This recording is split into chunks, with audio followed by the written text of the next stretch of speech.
Halo Sobat Informatika, selamat datang di podcast pertama kami dari Departemen of Educational Science and Technology. Nah, podcast ini tuh adalah agenda dari departemen kita.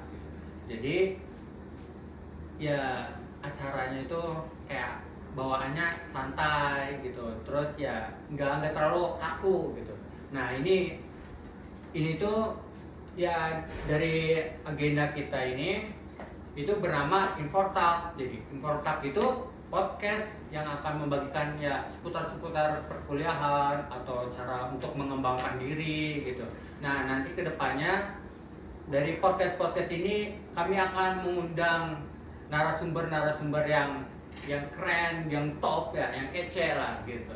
Nah, jadi di sini kami didatangi nih kami mengundang tamu ini. Nah, tamunya ini merupakan ketua umum informatika nih, himpunan informatika. Nah, sebenarnya tuh kami saya dan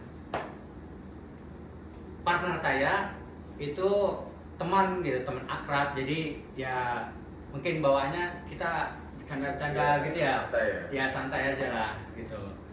Nah, terus di sini nih kita tuh sebelum itu saya izin buat membacakan CV beliau.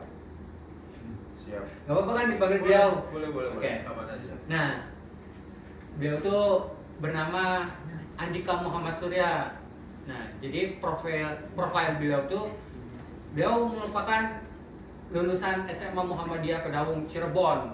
Nah, jadi dia tuh memiliki kemampuan bersosialisasi yang baik dan teamwork yang kuat. Nah, dia ini nih orang ini ekstrovert gitu, makanya suka bersosialisasi gitu ya. Oke. Nah, untuk yang pendidikan formalnya nih, dia tuh pernah di SDN Rama 1 Tangerang gitu. Terus melanjutkan lagi di SMP 1 Kelapa 2 di Kabupaten Tangerang. Tangerang juga benar.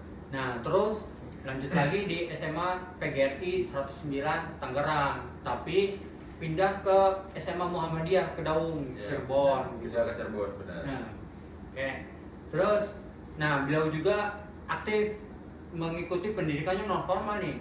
Jadi ada bimbingan belajar Language Education Center gitu di Tangerang.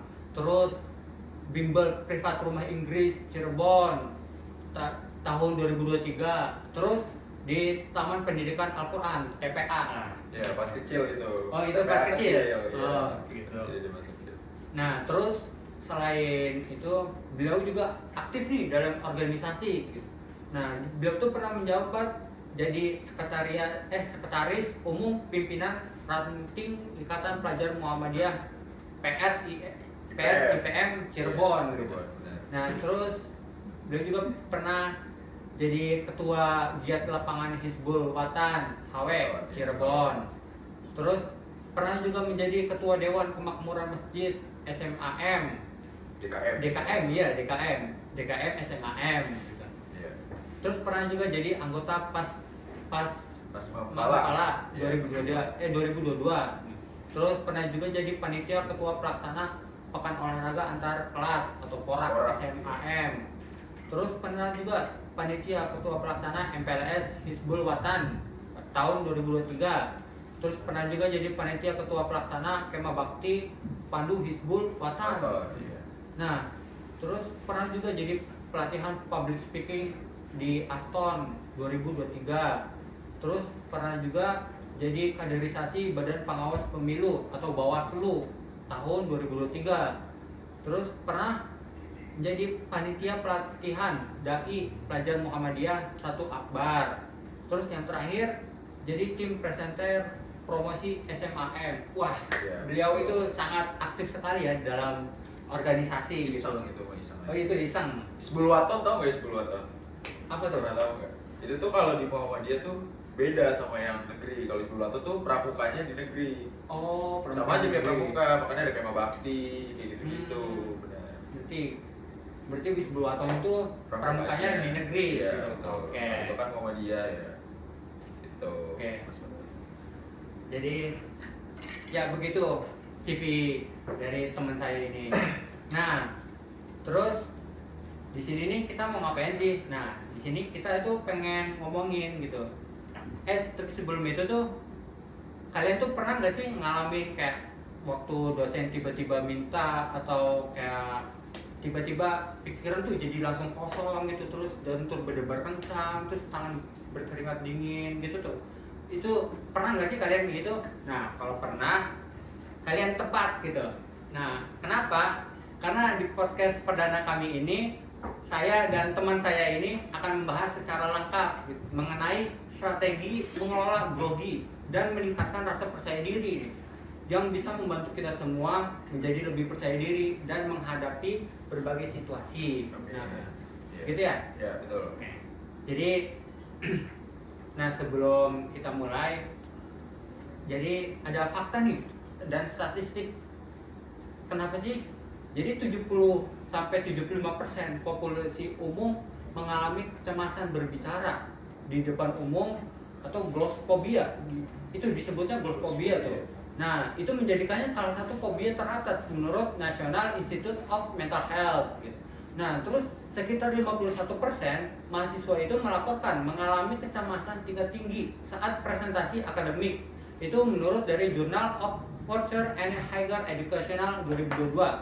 Nah, terus kemudian ada lagi nih, 60% mahasiswa pernah mengalami imposter syndrome. Imposter syndrome. Nah, merasa tidak cukup kompeten meskipun bukti menunjukkan sebaliknya. Nah, itu menurut International Journal of Behavioral Science. Nah, kemudian dari studi di 10 universitas menunjukkan 48% mahasiswa menunda tugas penting karena kecemasan dan kurangnya percayaan diri gitu. Nah, dari sekian banyak fakta ini, nah kami di sini untuk membahas terkait gitu, gimana sih cara teman saya ini tuh mengatasi groginya gitu. Nah, langsung aja ya. Nah, pertama itu ya sebelum ini gue pengen ngasih tahu dulu nih, grogi itu sebenarnya tuh kenapa sih gitu. Grogi. Ya, nah jadi tuh gampangnya kondisi di mana tubuh kita kayak panik sendiri gitu, jantung deg-degan, terus tangan tuh berkeringat, terus pikiran blank. Gemeteran. Iya, kadang malah perut tuh jadi mulas gitu. Mules. Iya. Nah, saya juga sebenarnya sekarang nih lagi ngalamin ini ngalamin. gitu. Nah, Apa. saya juga pengen tahu nih gimana sih kalau dari Mas Yurian itu ngatasin groginya gitu. Boleh. Coba kayak Ya, sebenarnya nih ya, terkait grogi atau gugup ketika berbicara di depan, semua orang pasti punya. Sejago apapun orang di depan, kayak artis-artis Raffi Ahmad dan lain hal, itu sebenarnya juga awal-awalnya ketika masih di umur kita sekarang atau SMP dan SMA, pasti tuh ngelewatin masa-masa hal tersebut. Cuman gimana caranya kita sebagai orang yang grogi tersebut bisa menghandle dan meminimalisir lah hal grogi tersebut. Dulu saya pun pas masih SMP ya, pernah nih ngerasa, bahkan bukan grogi lagi mas, jadi kayak pas mau maju, dulu tuh lomba ajan, saya ingat banget. Mau lomba ajan nih, pas mau maju, bukan gemetar, bukan keringet dingin lagi, itu udah nangis. oh, Nangis ya, karena emang lihat orang-orang nih pasti, ini ngapain ya anak kecil soan banget gitu, maju-maju ke depan. Tapi kan dari diri kitanya lagi-lagi dari jam terbang. Ketika kita sudah terbiasa di depan, sudah terbiasa melewati hal-hal yang membuat malu, nanti tuh lama-lama kita bakal beradaptasi sendiri mas. Gitu mas Fatih. Jadi nggak cuma ngikutin tekniknya 1 hari 2 hari, tapi harus bisa berkali-kali. Setiap bulan, setiap minggu kita ngikutin kegiatan, berbicara di depan, kayak gitu-gitu tuh bisa ngurangin grogi kita gitu. Jadi nggak bisa caranya kayak, oh ngobrol nih sama pemateri atau ngeliat tutorial YouTube, terus cuma sekali doang kalian ngerasain ngobrol di depan, itu nggak bakal bisa. Jadi harus benar-benar ngerasain yang namanya berkali-kali, ngelewatin hal-hal malu dulu, keringetan dingin, itu udah hal wajar di public speaking, itu bukan hal yang memalukan lah ya buat orang yang mau belajar. Itu seperti. Oh gitu. Jadi gitu. caranya itu kita tuh harus terbiasa gitu betul. ya. Iya. Nah, jadi mungkin dari Mas Surya sendiri ada trik gitu nggak sih, cara kayak tiba-tiba kayak sekarang aja nih jadi pemateri nih, kayak ada triknya nggak sih kayak buat ngatasin masalah kayak gitu tuh? Iya. Jadi mas, pemahaman saya ya, karena saya juga masih belajar Iya, sebenarnya. boleh.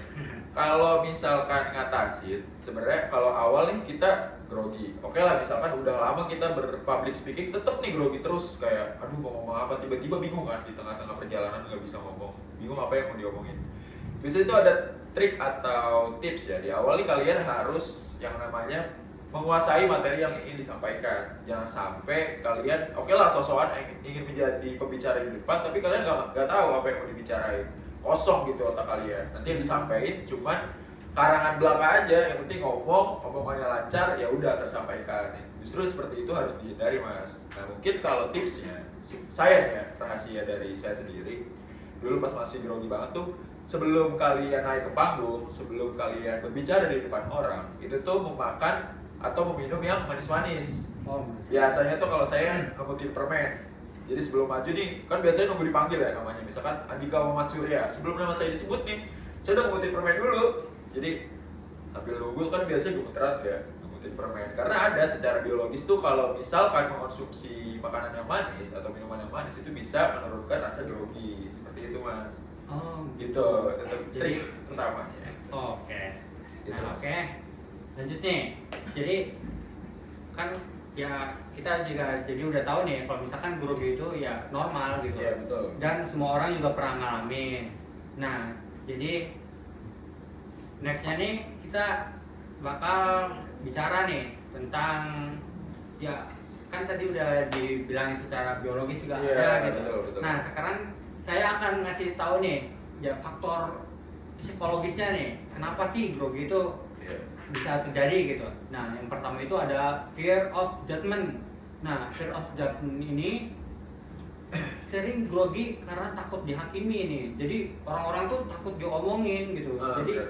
kita waktu di depan panggung terus kayak orang seakan-akan tuh orang-orang tuh kayak ngomongin kita gitu. Padahal kan kita enggak gitu. Iya. Ya kan Mas Ira? Betul, benar. Pernah ngerasain juga kayak gitu. Pernah ngerasain. Nah, tuh bener berarti jadi ya sekarang sih mereka lagi kayak ya seakan-akan tuh ini, jadi kita tuh ngalamin yang namanya fear of judgment. Nah terus ya kalau misalkan dari Mas Surya nih kayak pernah nggak sih kayak gitu tuh? Iya, terhadap Nah, psikologisnya ya, psikologis. coba. Iya, apalagi kalau membicarakan terkait psikologis, sudah masuk psikologis nih ya. Itu tuh hampir yang saya rasakan terkait public speaking ini tergantung porsi dari teman-teman yang mau dihadapi saat maju ke depan. Misal kalau misalkan porsinya udah setingkatan sekolah lah paling minimal, itu sifat yang bakal kita keluarin tuh gak bakal semaksimal itu. Kayak misalkan psikologis kita ini bakal sekena apa sih ketika kita sudah melaksanakan public speaking tersebut. Misal kayak tadi pas maju takut dibicarain sama orang-orang, seakan-akan nih ketika kita maju orang tuh udah ngejudge kita duluan, kayak takut nih orang kayak sosokan banget dan lain hal. Mungkin kalau dari kita sendiri, apalagi dari pertama kita belajar berbicara di depan tuh udah pastilah orang-orang tuh gak bakal senang. Dimana-mana yang namanya berproses tuh gak mungkin semudah yang kita bayangkan. Nah contoh, misalkan ketika maju, kita lihat dulu kekurangan yang kita punya ini apa. Kita nih misalkan lagi ngerasa minder atau ngerasa insecure nih di bagian misalnya ada kekurangan atau sebagainya di mata pada lain hal. Sebelum kalian berpublic speaking, kalian tuh harus menerima hal tersebut dulu. Jangan sampai ketika kalian udah maju, kalian gak pede misalkan sama mata atau suara kalian. Nanti itu bakal kepikiran terus kayak, aduh nanti suaranya kurang oke gak ya, mata gue nih minus apa segala macem, takut kelihatan orang gak ya. Itu tuh sebelum kalian berhadapan dengan orang, kalian harus menerima itu dulu mas. Jangan sampai nanti pas pulang, saya pernah ngerasain soalnya pas pulang-pulang nih gak bisa tidur, kayak mikirin, aduh salah ngomong gak ya, suaranya melengking gak ya, kayak aduh kepikiran terus. Itu kan kena ya psikologisnya, kayak aduh gak tenang akhirnya. Seperti itu mas kalau misalkan memang baru belajar awal-awal. Emang pasti tuh kalau yang namanya di publik, di banyak orang tuh yang namanya psikologis tuh pasti kena, gak mungkin gak kena gitu, seprofesional apapun gitu kalau menurut saya mas. Pasti. Nah ya berarti dari itunya juga kan berarti pikiran tuh Ya, berpengaruh sekali ya. benar. Jadi Tertekan lah. nah, jadi tuh ya cara mengatasinya tuh kalian tuh kayak berpikir kayak seakan-akan Ya, kayak benar. ya orang-orang tuh nggak ngituin kita gitu Iya. ya, ngurusin kita Benar. gitu ya. Jadi ya jadi Enjoy. Iya, Ada enjoy. juga sih satu lagi sebenarnya nih Mas ya. Kalau Apa? misalkan terkait psikologisnya aja kan udah pasti kita harus mempunyai sifat cuek ya bodo amat. Kalau dari kita sendiri, kita tuh udah paling pasti banget kalau misalkan mau dibicara di depan. Misalkan orang banyak nih duduk di depan kita. Kalau kalian atau teman-teman yang udah mulai berpublic speaking, kalian maju ke depan tatapan sama orang aja itu udah pasti grogi.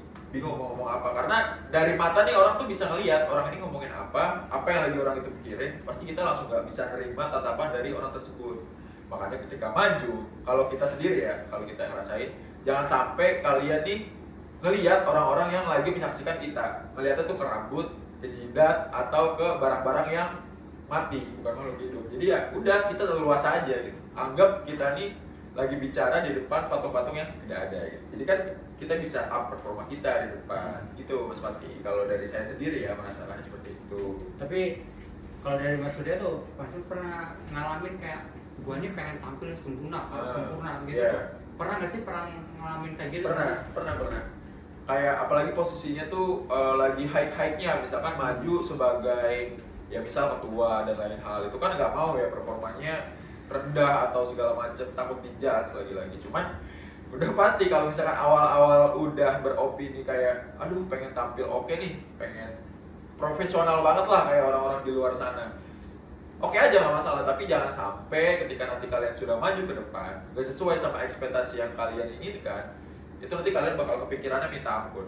Kalian nanti bakal kayak ngerasa aduh gue gagal banget, gue nggak bisa kayak gini, gak seharusnya gue kayak gini. Itu tuh bakal nyiksa psikologis kalian gitu. Jadi sepantasnya dan seapa adanya aja gitu, misalkan pengen tampil di depan gitu Mas Fatih kalau dari saya. Kalau ini berarti secara psikologis kita udah ngebahas nih. Ya. Nah, kalau ada nggak sih kayak kan sebelum kita ngelakuin pemateri atau kayak podcast kali ini nih, nah sebelumnya tuh Mas Surya tuh pernah nggak sih kayak ada persiapan gitu loh, kayak ngelakuin kayak misalkan persiapan fisik atau apapun itu tuh yang Iya. buat kayak wah bikin tampil pede lah gitu. Iya, benar.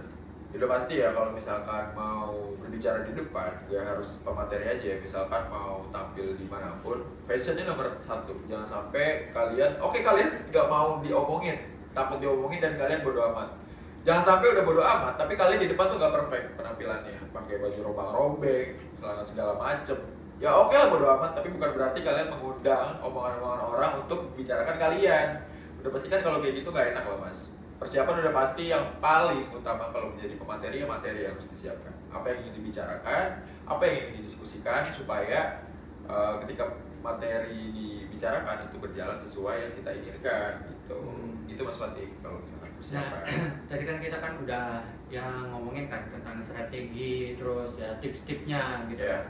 Nah, sebenarnya tuh saya tuh penasaran kenapa sih kayak pengen banget bersosialisasi gitu loh. Apa kayak emang dari kecil emang sukanya kayak ngobrol atau apa gitu. Iya. Ya. Bersosialisasi ya sesuai yang ada di CV saya tadi ya. Nah.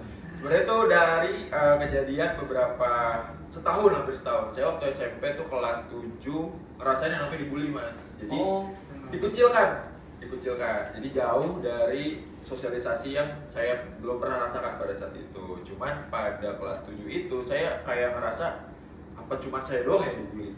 Orang lain ada lagi nggak yang dibully? Itu mikirin apakah cuma saya yang merasakan hal seperti ini.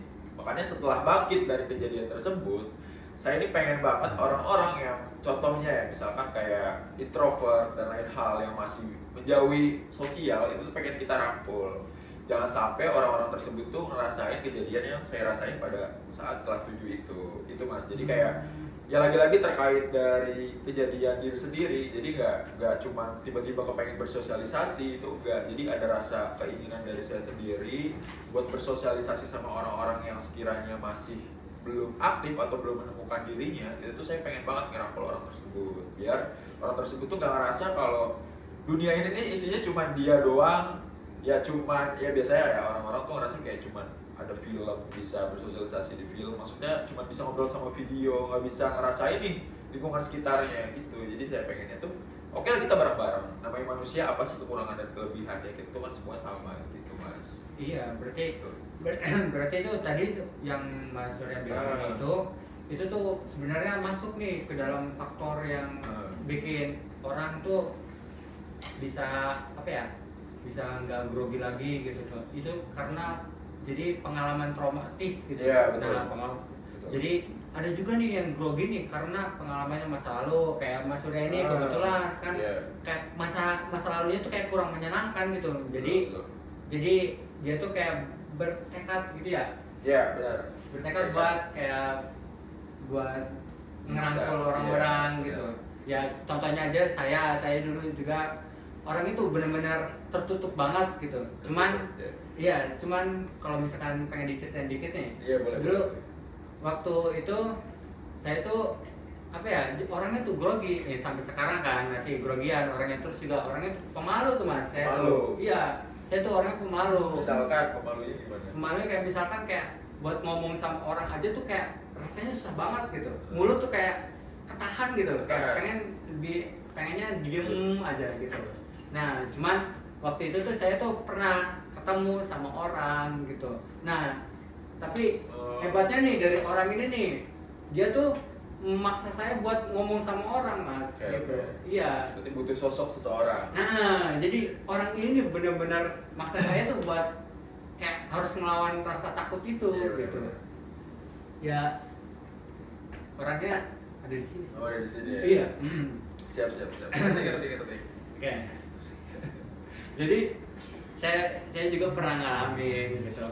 Cuman kenapa saya tuh pengen jadi host ini juga karena pengen ini sih mas, pengen belajar kayak ya contohnya mau niruin Mas Surya ini.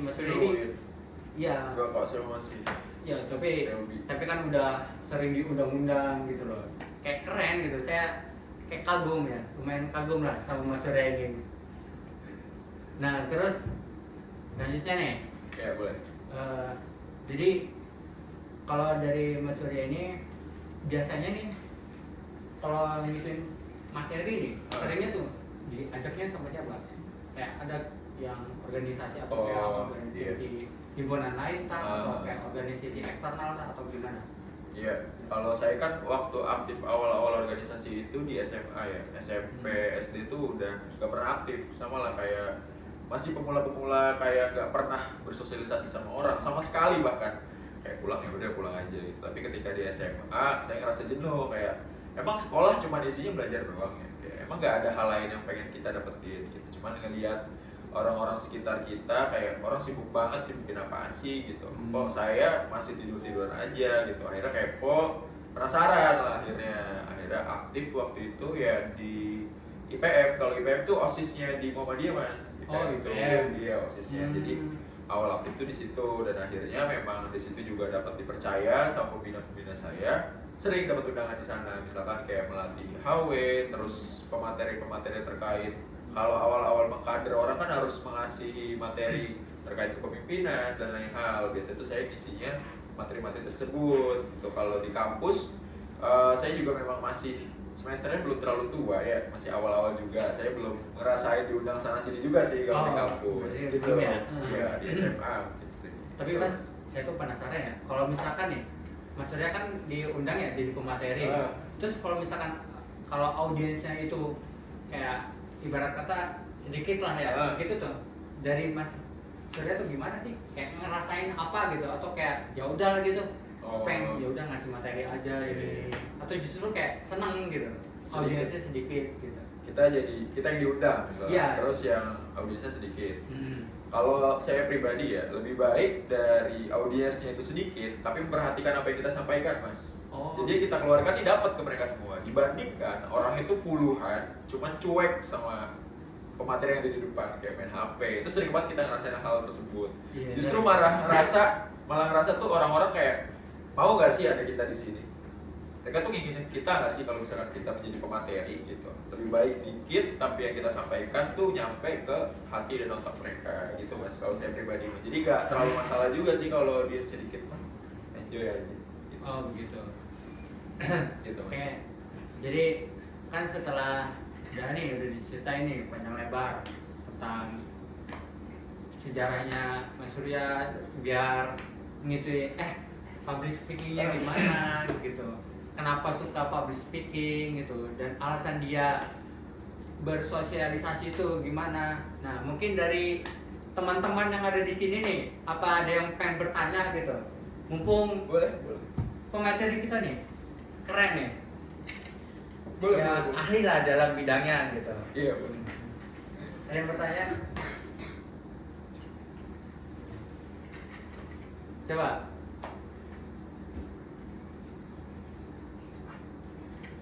Ya bebas pertanyaan di luar public speaking juga nggak apa-apa. Misalkan mau sharing terkait hal-hal yang lain boleh, nggak apa-apa mas Pati. Ada yang mau bertanya?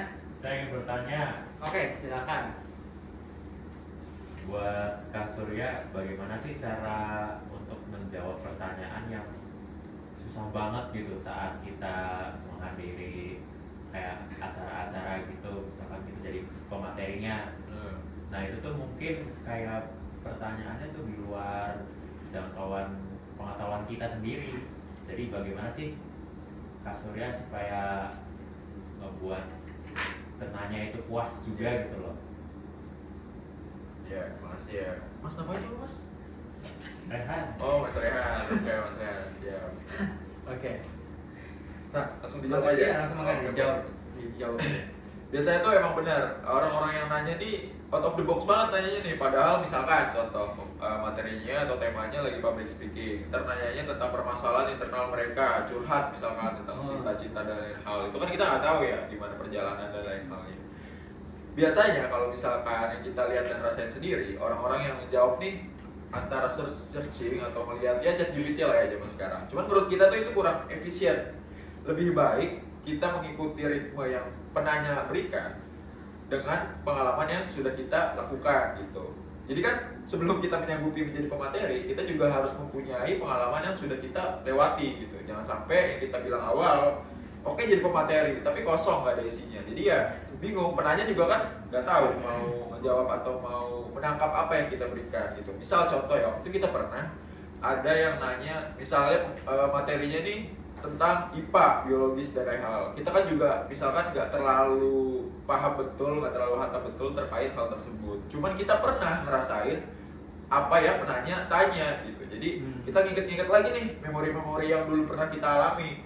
Kita sharingkan lagi ke penanya tersebut. Intinya jangan sampai kita nih kelihatan kebingungan sama si penanya. Nanti penanya ini udah pasti ngecap kita nih, aduh ragu juga ya kita gara-gara pemateri yang seperti ini. Kan tadi dari penanya juga gimana caranya nih penanya puas kan sampai apa yang kita sampaikan gitu. Jadi jangan sampai apa yang kita jawab nih ragu gitu. Jadi ketika kita udah mengeluarkan opini terus kita ragu, penanya juga udah pasti gak bakal yakin sama apa yang kita sampaikan gitu mas. Kalau dari saya sendiri gitu mas Rehan. Itu kayak ada penanya lagi. Barangkali ada yang mau nanya atau Saya ingin bertanya, stop, enggak? menurut Kak Surya nih, intonasi dan artikulasi pada saat public speaking itu perlu nggak sih? Terima kasih Kak Surya. Ya, langsung dijawab mas Muda. Ya. Oke. Mas siapa tadi? Nama saya Steven. Mas Steven. Oke, boleh. Mas Steven, oke. Oke, Mas Steven langsung dijawab ya. Bagus nih pertanyaannya, soal dari tadi juga belum mengeluarkan terkait intonasi. Sebenarnya gerak dan lain hal itu banyak sebenarnya untuk public speaking. Intonasi dulu ya, Mas Steven. Jadi intonasi ini udah pasti ya. Bukan penting lagi, memang inti dari public speaking itu adalah intonasi. Kayak misalkan berbicara, kalian maju ke depan tuh bicara bisik-bisik. Siapa yang mau dengar? Orang kalau misalkan kita udah ngeluarin opini, suaranya aja nggak jelas, kayak ragu buat dikeluarin kan udah pasti ragu kan kalau suaranya pelan. Orang udah gak ada tertarik lagi. Coba deh kalian jadi audiensi, kalian duduk di pojok ngedengerin pemateri yang suaranya kecil nggak jelas apa yang disampaikan. Kita sih mending main HP, jujur ya, mending lihat YouTube aja di rumah. Ngapain gitu? Ya? Iya bosan, enggak. Apa apa yang mau ditangkap gitu. Makanya intonasi pun perlu dan wajib kita atur gitu, kayak suara kerasnya seperti apa, karena semakin lantang kita berbicara, orang-orang sekitar juga semakin ingin merespon apa yang kita berikan, seperti itu Mas. Terus sama satu lagi deh, mungkin sama gerakan-gerakan atau peraga yang harus kita lakukan saat melakukan public speaking ya, dari Mas Steven, biar Mas Steven sekalian mencerna apa yang kita berikan selain intonasi. Beda-beda nih orang nyamannya seperti apa. Ketika sudah di depan, biasanya ada yang menghilangkan groginya dengan menggerakkan tangan, kayak memberi suatu gerakan kayak seperti ini gitu. Ada gerakan-gerakan dari tangan sendiri. Kalau saya nyamannya ya santai aja gitu, relax, jangan sampai oke gerak-gerak tapi tangannya gemeteran, itu kelihatan banget groginya. Jadi kayak ya udah enjoy aja gitu. Ada juga yang menambahkan 1 kata, 2 kata supaya mereka nggak grogi, kayak misalkan setiap opini yang diberikan ditambah kata iya kan, apa hal apa yang lain lah gitu, kayak misalkan Pati udah makan belum ya kan, gitu-gitu. Ada biasanya kita pernah ketemu orang-orang kayak gitu. Pernah kan? Iya, karena memang beda-beda sih cara public speaking itu gitu. Ada yang mondar-mandir. Dulu juga ada dosen yang di depan ngajarnya dudukin di atas meja, atau ya banyak lah macam-macam. Itu juga biasanya ya, saya kira juga itu menghindari rasa jenuh atau rasa grogi. Seperti itu Mas, kalau misalkan yang saya rasain ya gitu Mas Steven. Oke Mas Ivan, udah. Sama satu lagi tadi Kak Surya, Ya. terkait artikulasi kan kejelasan dalam berbicara ya. Jadi gimana kalau misalkan narasumbernya ini bicaranya nggak jelas, tapi suaranya lantang gitu, jadi terlalu cepat tuh. Misalkan aku adalah orang Indonesia, nah itu kan nggak jelas tuh. Ya, Itu benar-benar. gimana tuh Kak Surya? Ya itu juga sering lah kejadian gitu. Apalagi kalau misalkan ini kan ceramah khutbah gitu kan, ada yang suka gitu tuh. Iya, biasa kalau ceramah. Iya. Kadang kayak apa ya, ngomongnya tuh udah cepat, terus ya kadang ya ditegas-tegasin lah. Cuman rasanya tuh kayak ih, apaan gitu. Agresif gitu ya. Terlalu gimana gitu. Iya, benar-benar. Makanya dari awal tuh kan dari kita juga negesin terkait materi atau apa yang ingin kita sampaikan tuh harus jelas. Jangan sampai apa ya bahasanya, kelihatan bodohnya lah seperti itu di depan. Iya nggak sih, kayak ngomong doang kayak oke lah kencang, tapi yang diomongin ini gak ada isinya pertama. Apalagi kalau ngomongnya nih udah kencang cepet, nggak tahu nih artinya seperti apa gitu. Menurut saya antara orang tersebut kebiasaan atau memang orang tersebut tuh belum terbiasa. Biasanya kayak oke lah kencangnya nih nggak beraturan gitu, ngalor ngidul lah bahasanya, ngomongnya nggak sesuai apa yang kita ingin sampaikan. Akhirnya dari orang tersebut juga audiens ya khususnya kebingungan, kayak ini orang niat nggak sih ngasih materi atau menjadi orang yang ingin kita ambil materinya di depan gitu. Makanya nggak cuma kejelasan doang, tapi makna yang ingin disampaikan tuh seperti apa gitu, manfaatnya tuh apa gitu kan. Orang udah pasti kan ngambil apa ya, benefit dari yang orang sampaikan lah. Jangan sampai ketika kita sudah di depan, yang penting bunyi aja suaranya, yang penting kita udah ngisi, yang penting kita udah ngomong, orang bodoh amat mau dengerin mau enggak, ya udah acara selesai, nggak peduli apapun. Yang kayak gitu justru salah. Jadi selain artikulasi juga teman-teman yang sudah nanti akan beraksi di depan, jangan membiarkanlah orang-orang yang menjadi audiens ini sibuk sendiri. Misalkan kita udah oke nih, cara ngomongnya udah oke, berdirinya udah oke, kecepatan atau kelambatan dari yang kita bicarakan ini udah standar, tapi orang-orang yang di depan nih masih acuh. Ada yang namanya apa ya, kalau misalkan lagi materi terus di tengah-tengah tuh ada hal bercanda-bercanda, lupa namanya apa ya? Apa namanya? Ya seperti itulah, ice breaking ya, supaya dari audiens nih udah pasti ngerasa jenuh kan misalkan sama materi ya. Dari public speakingnya atau dari pematerinya bisa mengatur hal-hal tersebut supaya dari audiens ini nangkap apa yang kita pengen sampaikan gitu. Jadi ada teknik-tekniknya juga, teknis-teknis yang bakal kita upayakan supaya audiens ini bisa terpatok atau terfokus kepada materi yang ada di depan gitu. Jangan sampai depannya di depan bodo amat, audiens bodo amat, ya nggak usah ada acara aja kalau kayak gitu, mau buat apa gitu. Tapi itu juga kan jadi pertanda kalau dia tuh grogi kan. Iya, betul. Jadi apalagi kalau misalkan udah ngomongnya keras terus belibat gitu kan, itu udah kelihatan banget tuh Betul. groginya. Nah, mungkin ada yang ingin bertanya lagi? Saya mau nanya. Oke, silakan. Namanya dulu Mas, biar enak dijawab sama Mas Surya ya. Kenalin, nama saya Fatah. Oke, Jadi silakan. saya mau bertanya, apakah rasa takut berbicara sebenarnya adalah bentuk ego takut terlihat lemah, bodoh, atau salah? Gimana? Mas Fatah ya? Iya. Grogi itu ego, ngerasa takut, salah, atau terlihat bodoh. Iya, Iya. begitu ya. Oke. Berarti kalau misalkan di depannya udah, maksudnya kita udah mencap diri kita lemah gitu, apa tuh seperti apa? Ya seperti itu kan. Jadi kayak kita tuh takut tuh, apakah sebenarnya tuh bentuk terlihat lemah, Oh, bodoh, atau salah? ya kalau misalkan ya dari teman-teman yang sudah maju atau misalkan sudah berada di publik terkait bodoh, lemah, dan lain hal, itu tuh misal kita ambil dari pandangan audiensnya dulu.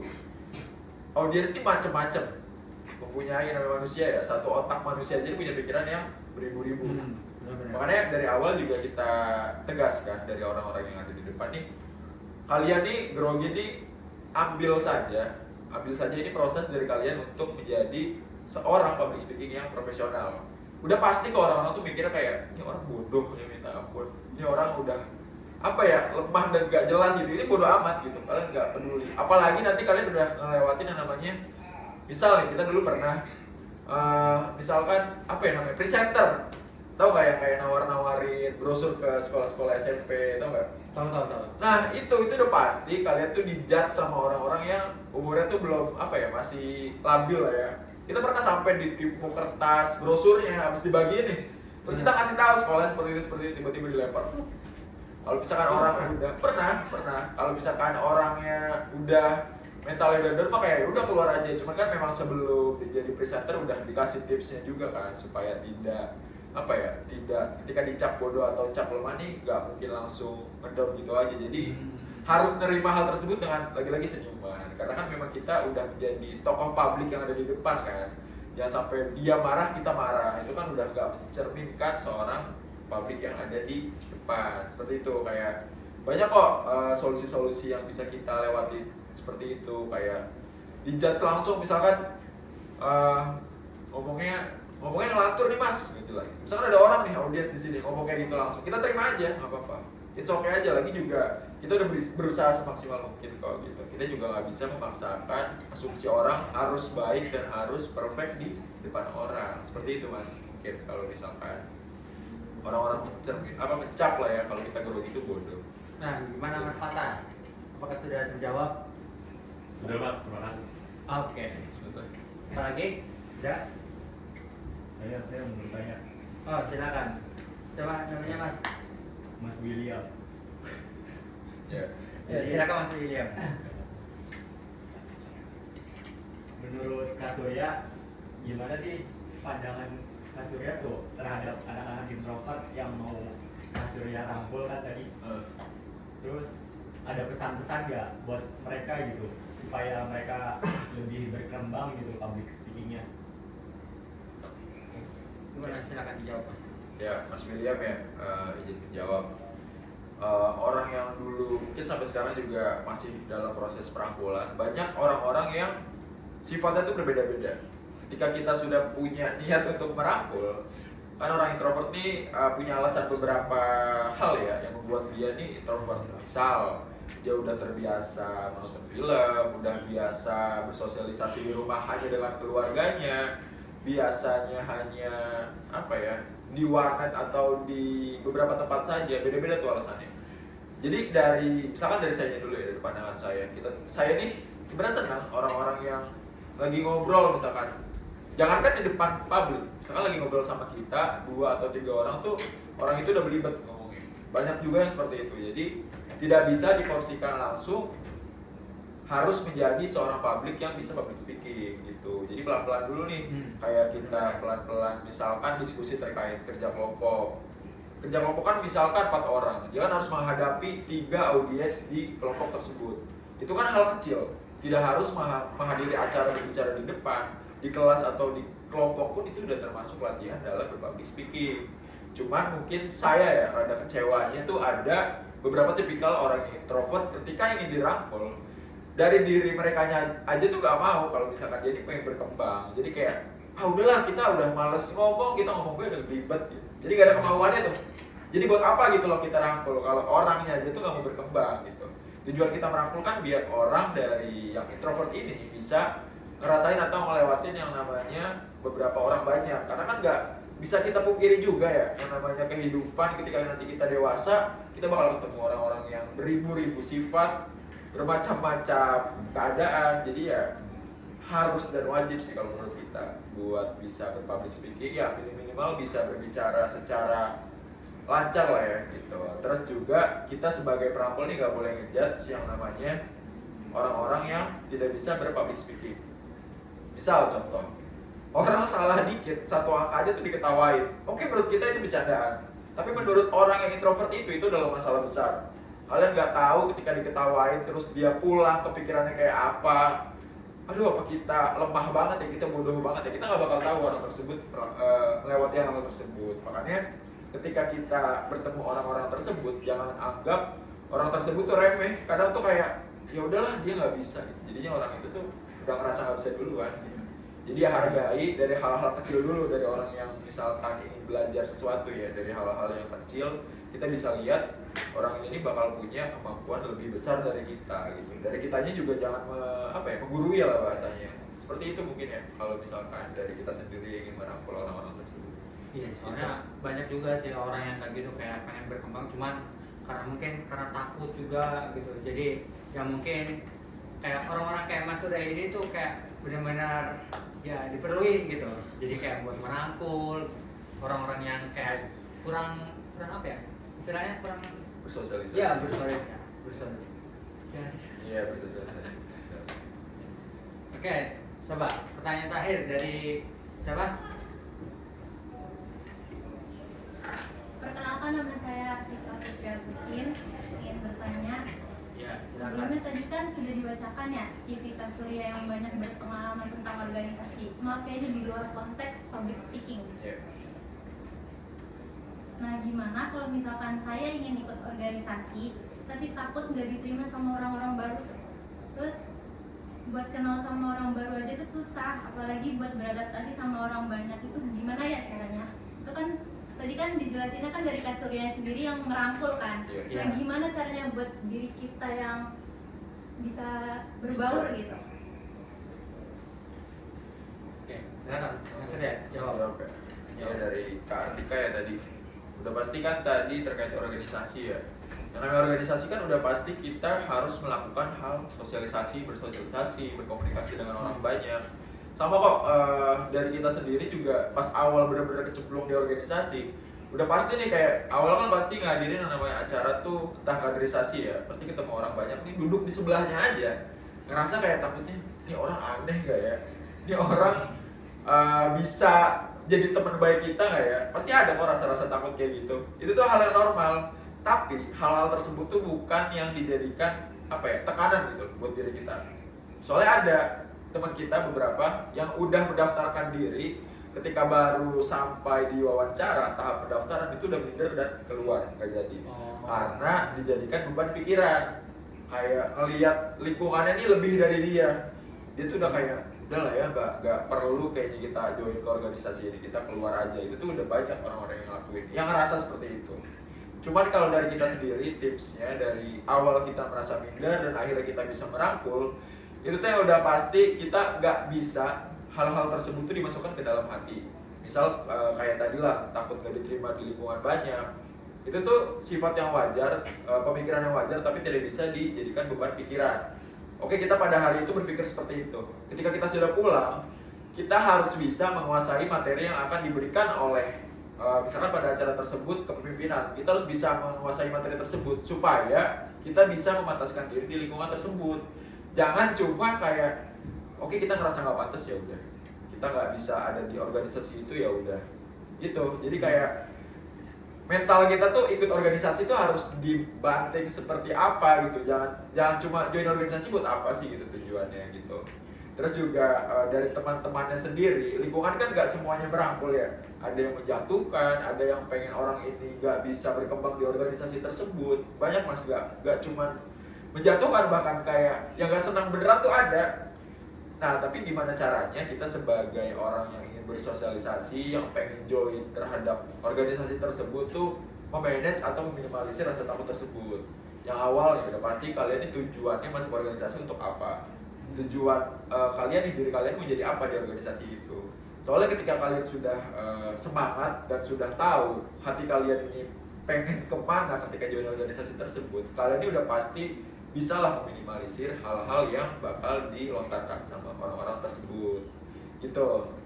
Mungkin sedikit lagi ya, yang paling penting nih ya buat orang-orang yang masih takut tidak diterima oleh lingkungan sekitar. Ini kan masalahnya berarti sosialisasi ya mas. Iya benar. Terus juga dukungan-dukungan orang sekitar.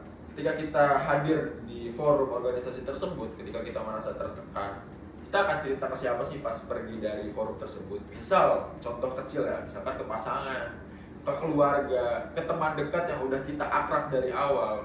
Dari situ pun sebenarnya ngaruh mas, kayak teman-teman kita ini responnya seperti apa ketika kita sudah ceritakan, kita nih di organisasi ini, di forum ini waktu itu nggak diterima loh, kita diketawain loh sama orang-orang tersebut, kita dianggap remeh. Tapi ketika respon dari pasangan yang kita curhati seperti itu nggak serius, atau dari teman-teman atau keluarga dekat yang sudah kita sampaikan itu tertawa dan merasa bodoh amat, itu juga membuat mental kita tuh nggak bisa se-up kayak awal lagi, nggak bisa seperti semula lagi gitu. Kayak ya udah gitu, teman dekat kita aja nggak peduli, pasangan kita aja nggak peduli, kita mau ngapain lagi? Berarti nanti bakalan ngedon-don. Iya benar, itu ngaruh banget. Akhirnya keluar organisasi. Ya betul, itu ngaruh banget. Jadi sebelum kalian menceritakan masalah kalian, makanya kalian harus menyimpan yang namanya ekspektasi ini jangan terlalu tinggi gitu. Kalau saya sih ya biasanya tuh lebih baik curhat di kaca terlebih dahulu tuh mas. Kayak kita, kenapa sih kita diketawain, kenapa sih kita diremehin, apa gitu kesalahan yang kita buat gitu. Baru setelah kita curhat ke orang, kita berharap respon orang itu ya udah biasa aja, nggak harus kayak oh kamu kasihan banget ya diketawain, aduh kamu jadi gitu. Jangan berharap seperti itu, kayak udah kita hanya ingin curhat biasa aja gitu mas. Gitu. Seperti itu mungkin Mbak Tika. Sudah jawab? Oke. Ya mungkin begitulah kayak cara-cara dari Mas Surya ini untuk mengatasi grogi, apalagi untuk masalah public speaking gitu. Kan udah dijelasin juga cara-caranya gimana gitu. Nah, mungkin sekarang nih saya pengen akhirin podcast ini. Soalnya sebenarnya tuh kan kami ini ya ya teman, terus jurusan juga gitu. Nah, sekarang tuh ada matkul guys gitu. Betul. Jadi mungkin podcastnya diakhirin sampai ini aja. Sampai waktu ini. Iya, betul. Boleh. Nah, mungkin nanti di lain kesempatan kita bakalan undang narasumber yang lain, terus topiknya juga yang lain. Iya. Nah, jadi stay tune aja, tungguin sebulan sekali. Gitu. Oke? Ya, Siap. terima kasih Mas. Ya boleh, Ya, sama-sama. Ntar boleh diskusi di luar forum juga boleh. Mas. Boleh, oke, Ya, harus di terima kasih. podcast. Iya. Nah, mungkin itu dari saya, Fatih sebagai host kalian di Inforta mengucapkan selamat tinggal. Dadah.